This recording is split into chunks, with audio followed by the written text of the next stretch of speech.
Il y a quelqu'un qui vient nous rejoindre et qui nous dit mais on habite tous isolés, on prend tous nos voitures, on est tous seuls dans nos campagnes, il serait peut-être temps de réagir, l'habitat c'est pas ça, et puis la solidarité c'est important, et puis ne peut plus prendre la voiture, pourquoi on ne ferait pas quelque chose où on habite tous ensemble ?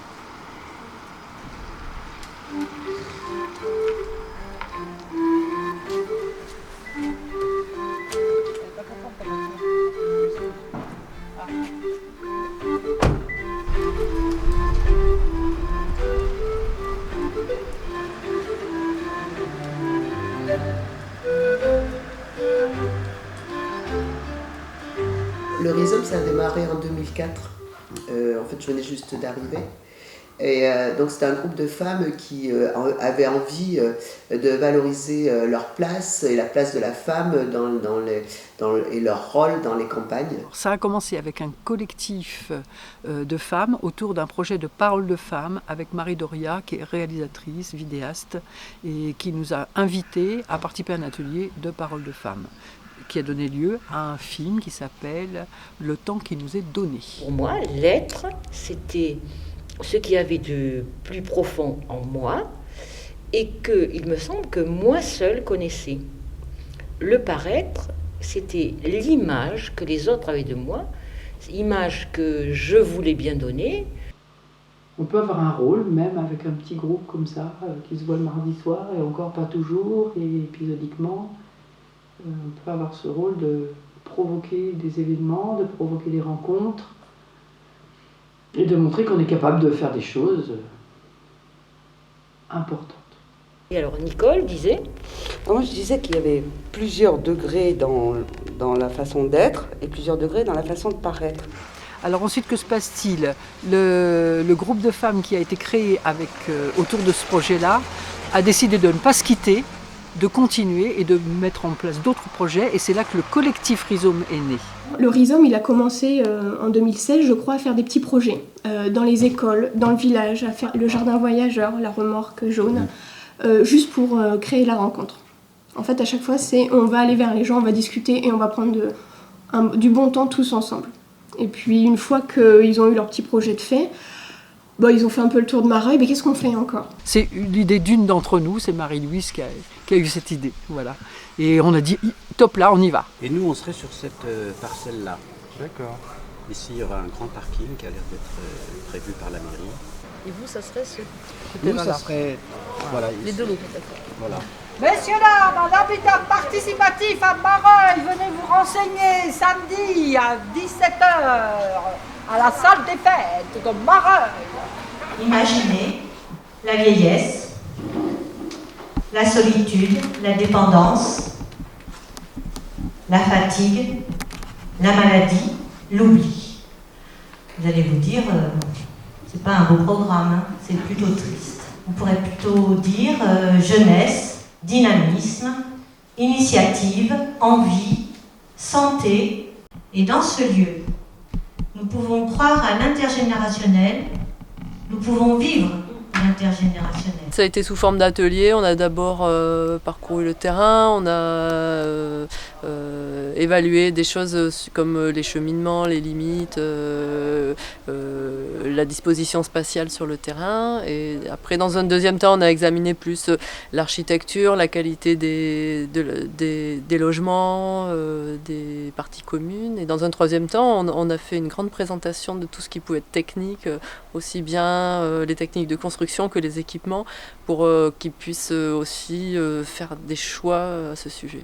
Et là, l'idée a été plutôt bien accueillie par monsieur le maire. Donc ce terrain que la commune qui en a fait l'acquisition concerne environ 3600 m². C'est la partie réservée au Rhizome, donc pour de l'habitat partagé, alors soit je ne sais pas encore, l'habitat individuel ou l'habitat collectif, enfin c'est vous qui déciderez. Nous, c'est un projet d'habitat participatif intergénérationnel. Donc ça, c'est 8 logements avec atelier, buanderie commun, salle commune. Chambre d'amis commune. Chambre d'amis commune, voilà. L'intergénérationnel, là, pour le coup, aujourd'hui, il va de 30 à 80, donc je pense qu'il est bien représenté. Là, on a un premier plan. Ouais. où on a disposé les différentes habitations, mais finalement rien n'était arrêté. Si on a un groupe de 8 personnes qui veulent habiter tous ensemble, il est toujours temps de modifier en fait. Donc finalement, même les nouveaux arrivants pourront encore imaginer leurs habitations et toute la parcelle différemment. Il y a de la place pour les nouveaux. C'est pas un habitat collectif, c'est participatif, c'est-à-dire qu'on a chacun sa partie privée, on habite dans un endroit privé, dans un logement privé, qu'on a dit confortable, mais avec des mètres carrés réduits pour laisser place au commun. Et après, il y a toutes les parties communes. Toutes les parties communes, c'est ce qu'on peut mutualiser. Une buanderie, un atelier, un jardin potager, la salle commune, tout ça, on partage. On partage tout ce qui nous permet de ne pas avoir 10 machines à laver, 10 tondeuses. La question de concevoir quelque chose, un habitat commun dans le bourg, c'était pour elle aussi dynamiser le bourg. Nous souhaitons que notre lieu de vie, et en particulier notre salle commune, soit le berceau d'actions culturelles ouvertes sur la commune et le monde extérieur. Continuer à faire de la culture, partager des choses ensemble, du jardin, voilà, pouvoir vraiment accueillir des associations, voilà, avoir un espace pour à la fois aller vers et à la fois accueillir.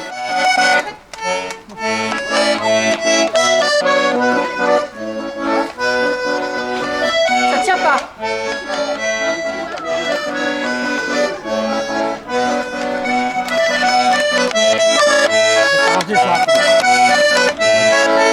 Dans un village, on a une organisation, dans une toute petite communauté, même si le mot est connoté, elle doit avoir son organisation.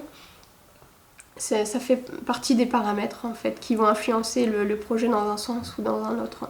Être ensemble, voilà, faire le jardin, bien faire, sûr, c'est pas du tout là. il y a des choses qui sont plus agréables à faire quand on est plusieurs. C'est motivant quand C'est on est motivant, plusieurs. voilà.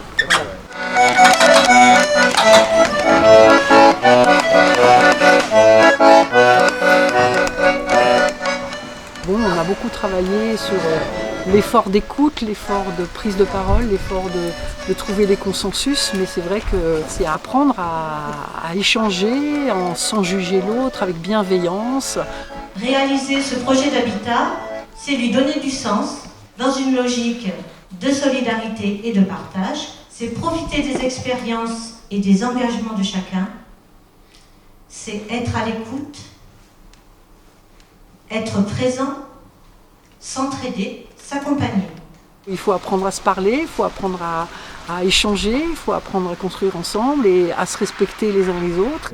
Moi, je suis un peu extérieur au projet, mais je soutiens la démarche parce que moi, je m'y retrouve par rapport à mes propres valeurs, par rapport à ce qui pourrait être développé pour le bien commun, la qualité de vie. C'est pour ces raisons-là que je m'implique quand je le peux. La question des envies, comme pour beaucoup de projets, il y en a.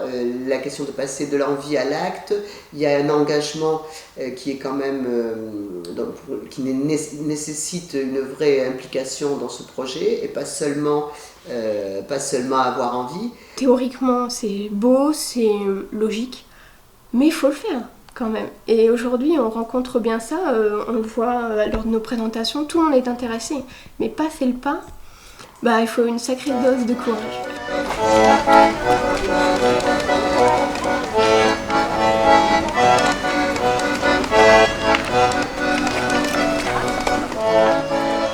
Il y a cette notion aussi de conscientisation qui me plaît beaucoup, d'amener les gens à avoir une réflexion nouvelle et qui puisse se propager comme ça dans le temps, que ça puisse faire effet boule de neige, me plaît beaucoup. J'ai trouvé de l'enthousiasme beaucoup et de l'utopie, des gens qui y croyaient, et ça c'est tellement rare que vraiment oui, ça m'a beaucoup plu. J'espère que ça va éclore, que ça va avoir lieu, et puis que d'autres aussi le feront, parce que je pense que c'est vraiment l'avenir, un habitat où on est solidaire, où on est les uns avec les autres, on fait attention à l'autre et on fait des choses ensemble. Moi je pense que c'est la vie, quoi. Nous aimerions bien accueillir de nouveaux participants, de nouveaux habitants et des personnes qui viendraient continuer avec nous ce début d'aventure. 1 + 1 égale plus que 2. C'est vraiment le fait qu'ensemble, on va pouvoir faire beaucoup plus de choses que tout seul, même, voilà. On ne peut pas dire que c'est une multiplication. Pour terminer, j'invoquerai le poète Guillaume Apollinaire, et c'est avec ce poète que nous osons, petit groupe, nous osons affirmer qu'il est grand temps de rallumer les étoiles.